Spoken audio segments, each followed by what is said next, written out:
What, ladies and gentlemen, this is Mark, aka Christ169, coming to you with another live stream video powered by Spectrum Internet. I am here, you're there, let's get onto it now. Today's video or live stream is going to be about Land of Gaming is not what it was. Live service games are here to stay and fail every time. Um, fail every time. Um, and why is the biggest question of all. Why? Why do they fail? I think to look at live service gaming is looking at like a lot of live services.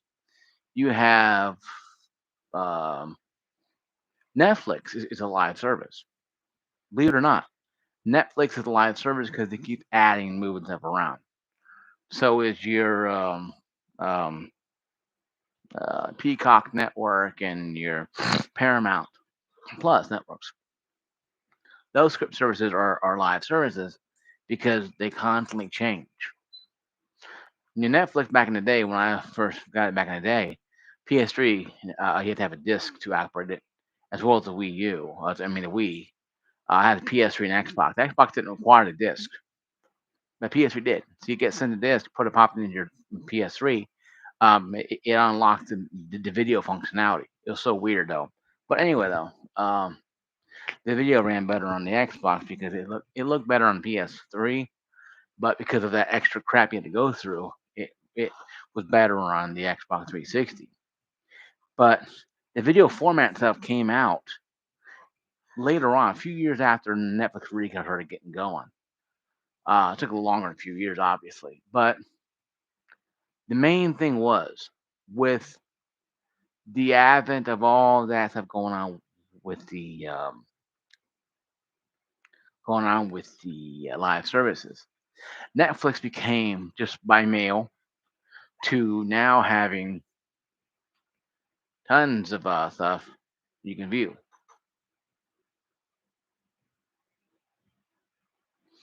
Yeah, sorry guys.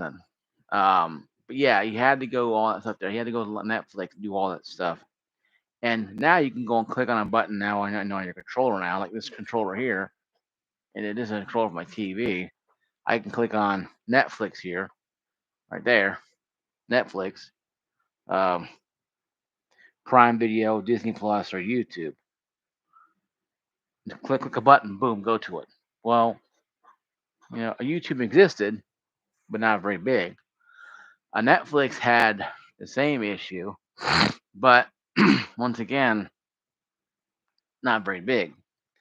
Netflix was actually just video, and they evolved into a live service where now you can go on there and they'll change formats around, stuff like that. You watch a movie and they keep adding new movies. YouTube now is a live service where now you can watch movies on YouTube. I watch them all the time. I watch Ernest Goes to Camp, great movie, I love it to death.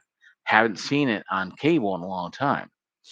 It's hard to find a DVD version of it, because it's just a pretty old movie, but it's a fun movie.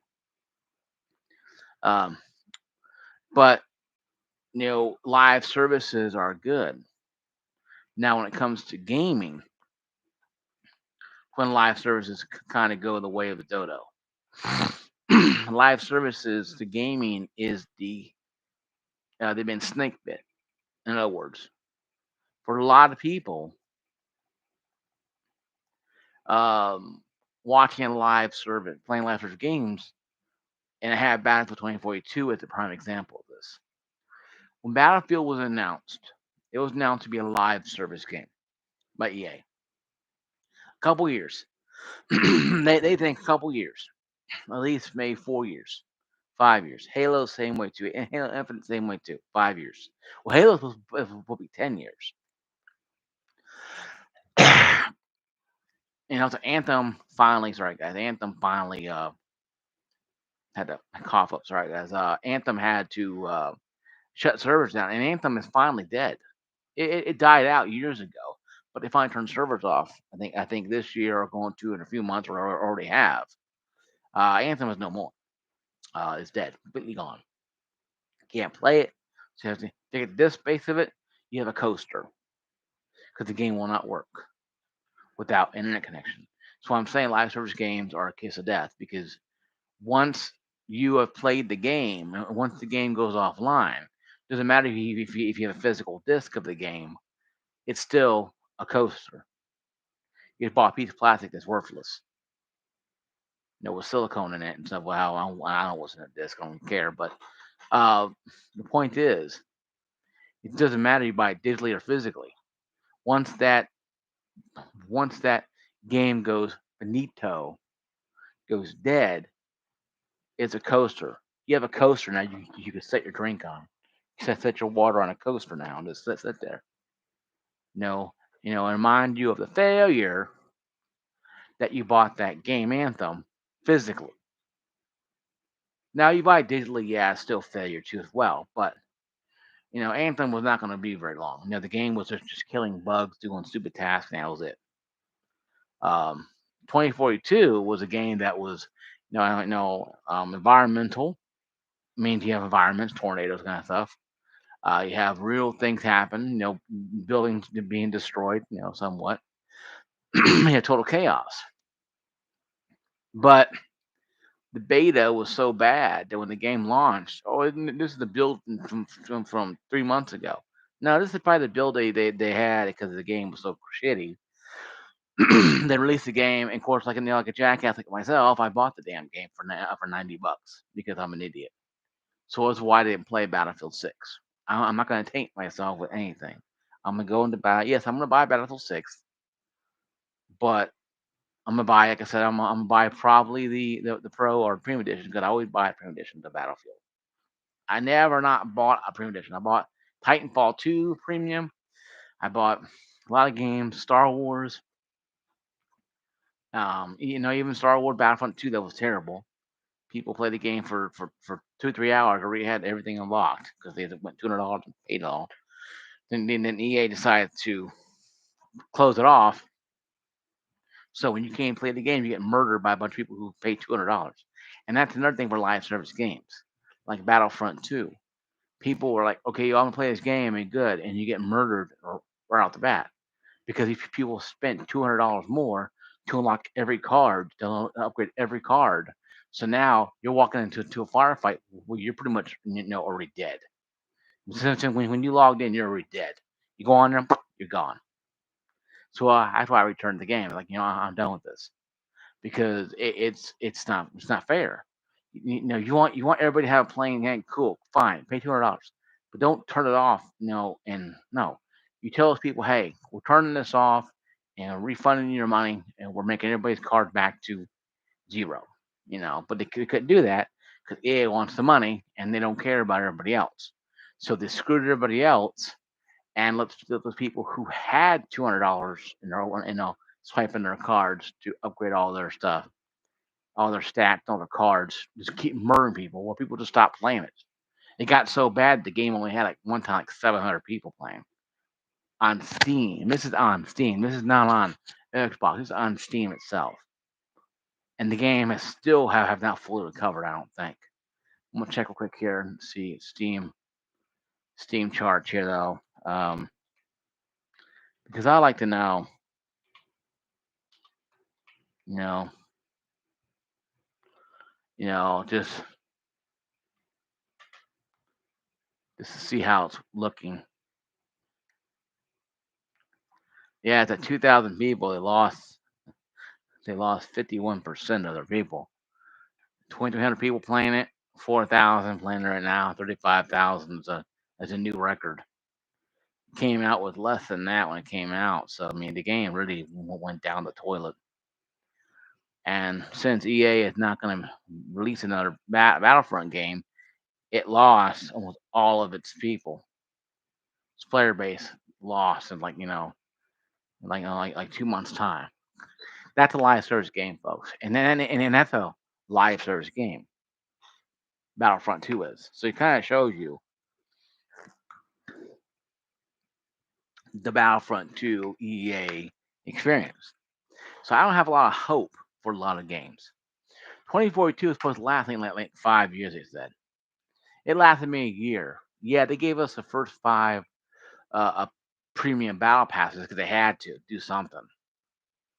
And with the game being so built around this anti-class system and everybody can use what they want, you have people who are medics using rockets, launching, getting choppers out of the air and planes out of the air, blowing you out of the air. So Battlefield 6 it goes back to the class system, where only each class can use each one of their weapons and stuff. I think that's fine, but live service games they have to mix that game to make the players happy. So you have a sniper running around with two rocket launchers and sniper rifle. It's not or claymores. It's not really designed. I think live service games should be more appealing. Like a World of Warcraft is a live service game. It's been around for like 20, 30 years, 20 plus 30 years. Why? Because the game is very simplistic. It's very easy to get into. It's easy to learn, hard to master. But now also you pay like $10 a month for server access, and that helps keep the up servers up running. And also you can build guilds or whatever you call it. And I haven't played it in a long time, but you build stuff. You build your community. You go out and do stuff, and that's World of Warcraft, and that's a live service game done right. Apex Legends done right for the most part. Um, um, those type of games are built around upgrading, constantly doing stuff, and making things work well. And Counter Strike, another live service game, been out for since '98. Hell, most people won't even. Hell, I was in high school. I was a sophomore in high school then. Um, and that game was running high, and still running strong. Of course, it made different iterations, but Counter Strike's been around for a long time. Um, so to say that live search games don't work, it's not totally true. It's just the live service games of today suck because these companies want money. We know they only care about dollar signs, and they're not going to do anything to fix the problems that they created. So what they're going to do is just have them updated every couple weeks. Hopefully, it gets enough where it works. We play it. And to me, that's not how live service should be. Live service games should be games that are ready to rock and roll. And I don't mean musically, a rock and roll out of the damn gate. You open the gate, boom, the game's ready to rock and roll. Not when you want to, not when you feel like it, but when the damn game works. That's a live service game, folks. Live service games are games that are ready to rock and roll, and you add to them as you go along. You don't add to them because you're trying to fix the game from breaking, a la 2042. Now, I say this about 2042. At least EA stuck with this one instead of Anthem. Anthem was total dumpster fire. A lot of the cool things you did are all cutscenes you were watching. The actual running, flying around was great, but you didn't do anything but kill bugs and do a fetch quest. And that's fun, but it's not much for a live service game.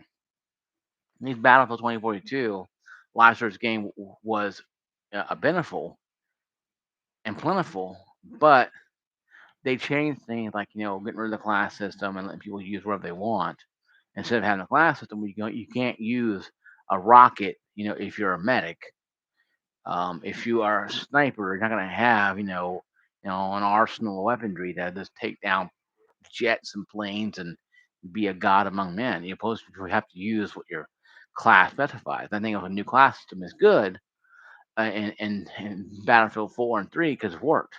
But those games weren't live services. Those games were just basic play games online, have fun. Call of Duty Modern Warfare 2, the newer one that came out, and Modern 3, and even Black Ops 6 are all games based upon live services.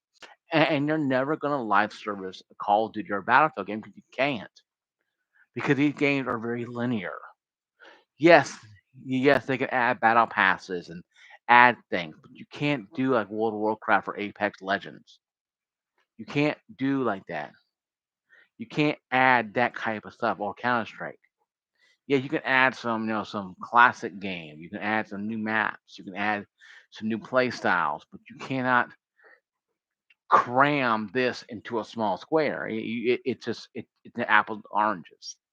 So I think the live service gameplay out of these games, the Call of Duty and all that, something like that, and Battlefield game, and Halo, need to come out of that. There's no live service. Call it a, I don't know, a game that is live, currently live game, or we call it a video game. Live service like Overwatch One was a phenomenal PUBG, but Overwatch One, phenomenal game, insanely popular. Overwatch Two, not so much. Overwatch One was probably the most phenomenal game that came out in the last, at least 5, 10 years. Why? Because something fresh. It's heroes, and it's like 6v6, but it was fun. I know I never got into it, but I had a couple of weeks free trial, 2 week trial on it, and it was fun. But no, I never got into it. And I know I joined gaming communities that were crazy about Overwatch. I joined it because I was playing it for a little while, but I never really bought it, and I got transferred somewhere else. But it was like, you don't call Halo and Battlefield and Call of Duty, you know, live services.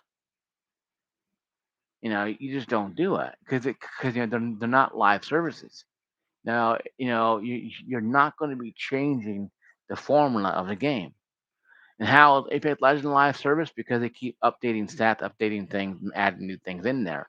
Where Battlefield, yes, they add stuff, but they're not adding things like like an Apex Legends or like an Overwatch.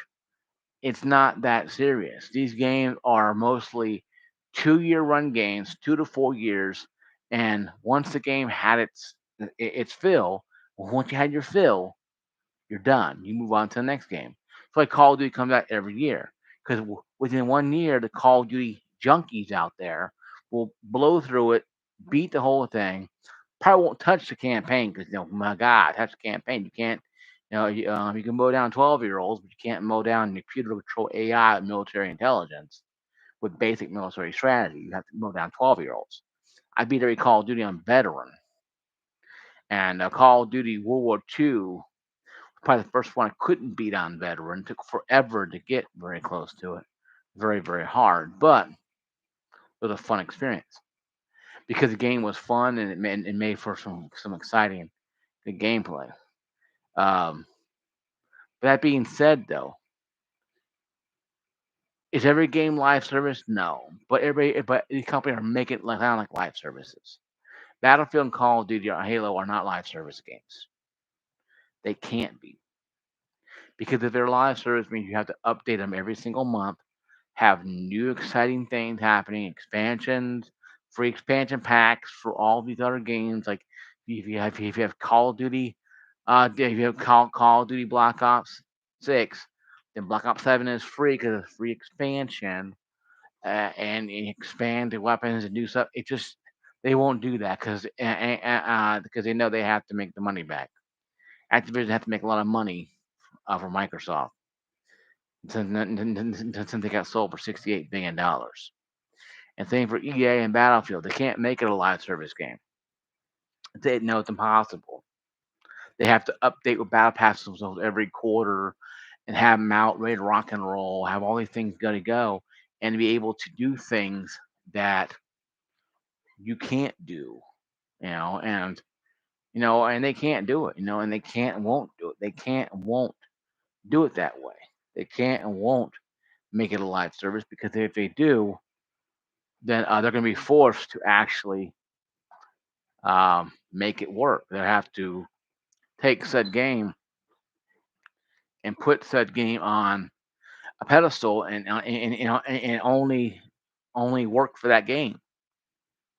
Only make updates to it and upgrades for it and new expansions. And they don't want to do that. They want to keep moving on to the next game because every game that comes out every 2 or 3 years, they make more money off it. So I think people need to understand that live service games are not what they seem to be. A live service game to me is more like like World of Warcraft and um, Overwatch and Counter Strike and um, somewhat Skyrim, but not really Skyrim really in sense. Not really Skyrim technically, uh, but somewhat Skyrimish. You kind of say. Oblivion, maybe, but it's something that needs to be said, and they need to define a live service game and say this is what a game is actually live, and we make updates to it. Now, are they semi-live game? I think you can call them current games, current experiences, current game series. This is a current game series. Call of Duty Black Ops 7 or Call of Duty 7, we're gonna call it. It's 7 or we're gonna call it Black Ops 7, we're gonna call it. Is coming up to be the current game. Black Ops, Battlefield 6 will be the current series in Battlefield universe that will be live. But once that game gets taken care of, it's going to be a dead game or a non-live service game or a non-live game, where it means no, it'll be just a previous title where it's not going to be some updates for it, but it's not going to be anything. Oh my God, trivial. Might some update fixes, maybe some bug issues, maybe some Christmas thing every year, Halloween emojis, whatever nonsense, or Halloween covers, or whatever plates, whatever you can get every year. But that is what I think live service games need to be. And for them to think that and say, well, it's the live service games are that way and it needs to be addressed and looked at differently, and we need to be more and more and in tune with getting used to live service games, I say no. I say no. I say live service games needs to be a lot more open to interpretation and not open to just constantly trying to give people the impression that what live service games are just money cash cows. Because I think at the end of the day, it's mostly going to be well, how we feel about it and how we feel about the situation at hand. Um, and I think that could be the biggest thing of all things. Yeah, but I think along online, guys, this is gonna be this way. I think that how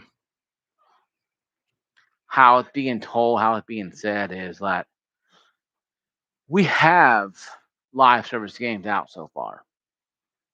We have a lot of them actually out so far. A lot more than people think that we do. I think if we really understood what live service games mean, we wouldn't be having this discussion. Sorry, I got checking the camera. The camera's blurry for some reason. It's just going blurry for some damn reason. I don't know why.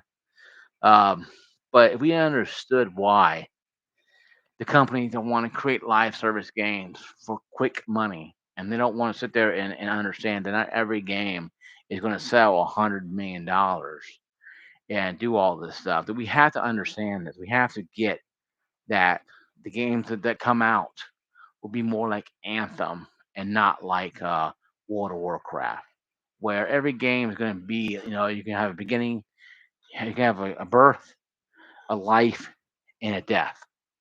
And Anthem was just a game that was not even really even on the radar.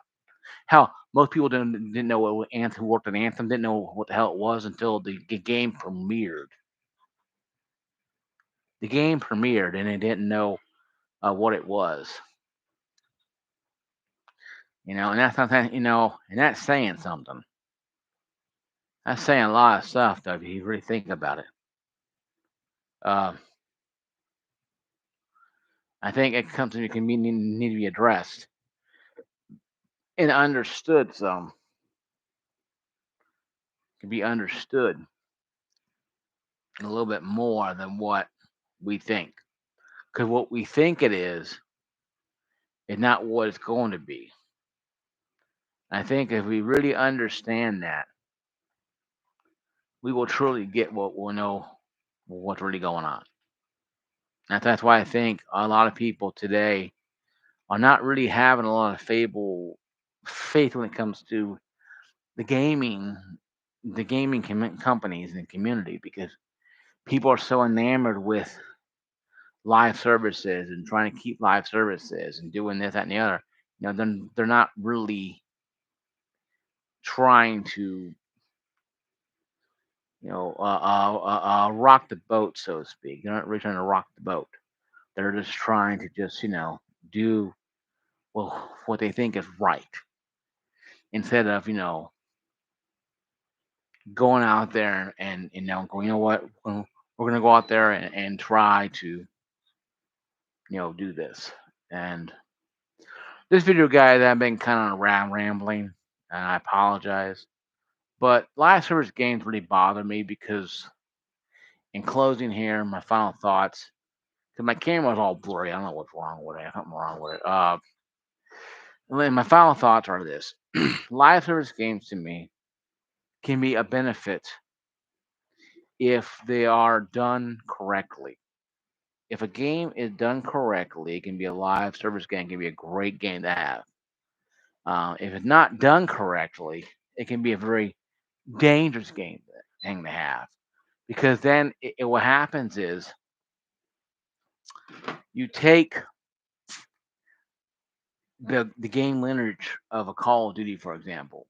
It went from being boots on the ground arcadey to Nicki Minaj, Beavis and Butthead, and Turtles. It's no longer considered a game you want to play. So, in that, guys, comment down below. What do you feel about game services? Do you think all of them are, our live services are garbage, or do you think live services are there? Sorry, my camera's really acting up for some reason, so I gotta end this guy. Sorry, but I'll see you guys later. Peace out. Be blessed.